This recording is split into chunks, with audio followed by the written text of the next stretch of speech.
sleep on their defense and have shut down the Bolts' offense in this game. Danica Coffey had a single. Aguilar makes the throw to get her out to shut down any momentum. And then this double play that they turned on Cork was in a bases-loaded jam, got them out of the inning. So the Bolts have tried to gain some momentum, but coming into this series, Coach Dobson said, our job is to shut down the Bolts' momentum, and we have seen that on defense with Raylan Chapin in the circle, Megan Faremo in the circle, and now Georgina Korick with the defense stepping up, making plays, big-time plays behind them.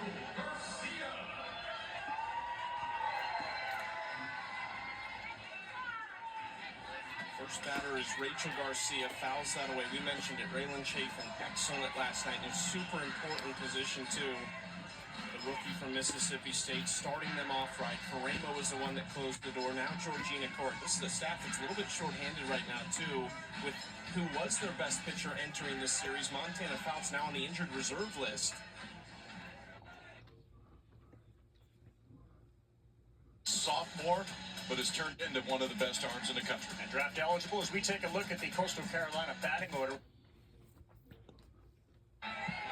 Worked around her being injured when we showed the top ERAs in the AUSL. Montana Fouts' name was one of the top, so I'm sure that she's bummed. It was such a good start that she's been off to in the circle, and it was just a bummer to see her on the IL, but they got Georgina Korick reinstated coming back from Japan, so that was a big pickup in her absence as well. 0-2 from Korick to Garcia out in front, but stays alive.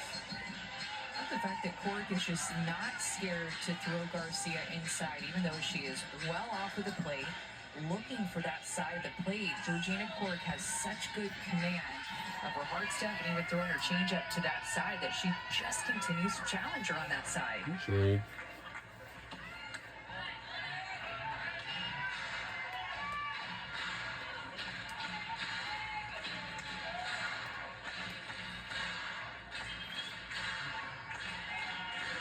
Korick saw the minimum through 4 innings. Garcia again down the left side. Continuing to work her on that side of the plate. We talked about how she slightly steps open toward third base to make room to get her barrel to inside pitches. And you know, when she connects, she just has so much power, even on a ground ball or a foul ball that you're seeing. Tons of power. See if Korick can find a different way to get her out on something other than the inside corner. She has to be able to find the outside part.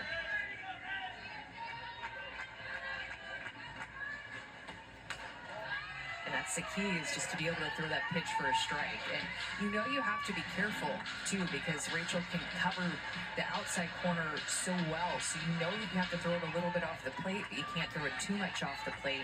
See if she goes back there again. A little closer, but not quite there.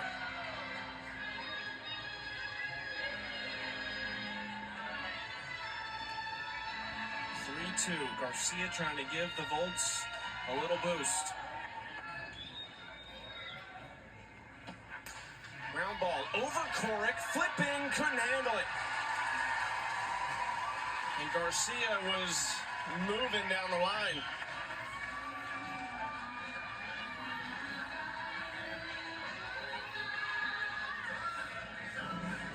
Flippin had good range to get to this. Went over the head of Korick, out of her reach, but I think it just had a spin on it when it hit the heel of Hannah Flippin's glove. Went down as an infield single for Rachel Garcia.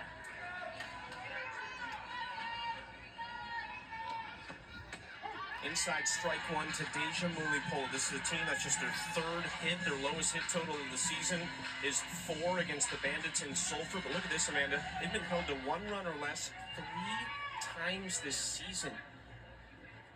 Look at this lineup on paper. It is just absurd. Alchin makes the play in left field, and there's 1 out. Well, that's just in 9 games. It's not like we've had a 20-game season up to this point. We've only played 9 games, and it's the Volts lineup that, you said it, up and down, kind of a bit of a roller coaster, can score runs in bunches, and have a lineup to do it, just trying to put things together and trying to put all facets of the game together at one time.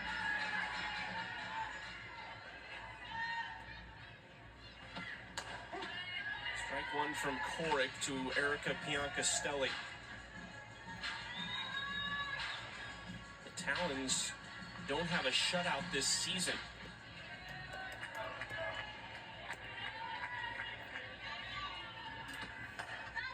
And think about, Chucky, how well the Talons are playing, and think about who's not even on the field that's on their roster today. Bree Ellis, Montana Fouts, Maya Brady. In the dugout, they're not playing. A couple aren't officially on the roster at this point. Maya Brady's not, and Montana Fouts is the IL. And Sydney Romero to that too, on the IL as well. And Sydney Romero, right, she just got injured. Feels like she's still playing. She was wearing her uniform last night before the game to catch the first pitch from Patty Gasso, but another one on the IL, and they're still finding ways to win games. Castelli didn't get all of it. Alchin again staying busy in left field. 2 outs.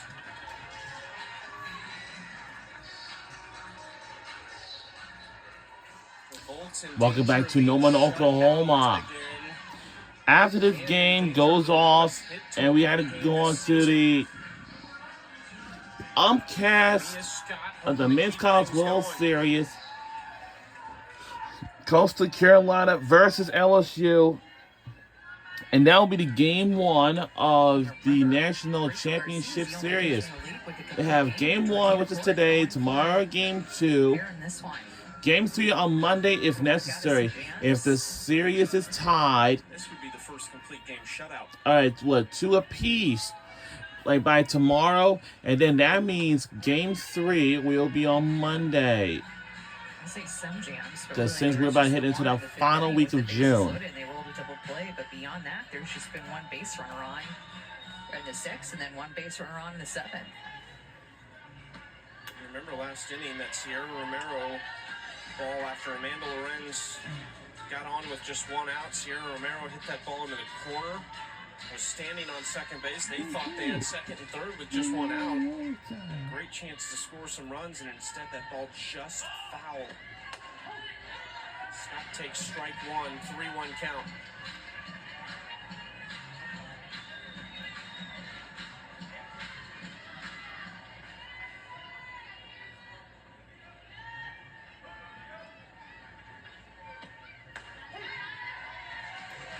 Strike 2. The Volts down to their final strike. A full count for Corrick. Looking for the All first right, complete game this is shutout it. in a If the USL Volts history. misses the strike, that's it. Game's over. This is for the win of the blowout. Popped up. Play. Will it happen? And got him! And there it is. And that's it. We won this game again. Our final score is 4-0. Go Talons!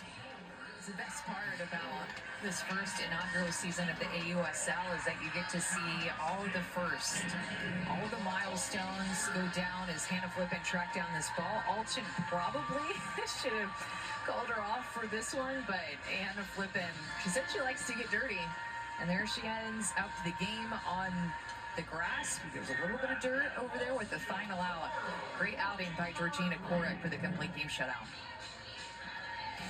Corrick, 7 innings, just 3 hits allowed, 3 walks. The next 7 game will be- Ks. The Volts It's gonna be needing a big Sunday, win actually. tomorrow in game 3. Still 2 It's more gonna be games game left 3 in this tomorrow series for Savannah Collins, Amanda on Scarborough, ESPN, yeah. and our entire crew. I'm Chucky Kemp. So long from Norman, Oklahoma. An 84-mile-an-hour changeup, a developing pitch